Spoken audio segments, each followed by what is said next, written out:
حدیث میں ایک اور بھی بڑا عجیب واقعہ آتا ہے. نبی علیہ السلام ایک دن اپنے صحابہ کے ساتھ آپ جا رہے تھے تو رستے میں ایک باغ آیا.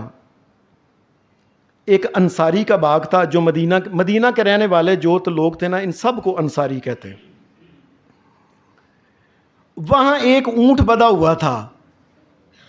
وہ جو اونٹ بدھا ہوا تھا یہ نبی علیہ السلام جب ادھر سے گزرے تو اونٹ کی نظر پہ گئی نبی علیہ السلام پہ. اونٹ نے نبی علیہ السلام کو دیکھ کے رونا شروع کر دیا, اونچی اونچی بلبلانا شروع کر دیا. نبی علیہ السلام صحابہ کو چھوڑ کے اس کے قریب گئے.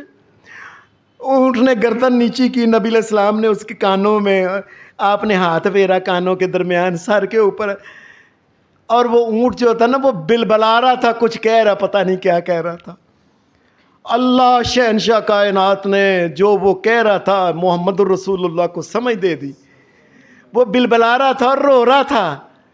نبی علیہ السلام نے فرمایا وہ اس بندے کو بلاؤ جس کا یہ اونٹ ہے. وہ بلا لائے, کہنے لگے یا رسول اللہ اس کا. فرمایا اونٹ نے شکایت کی ہے یا رسول اللہ مجھ سے کام زیادہ لیتا ہے, چارہ تھوڑا دیتا ہے.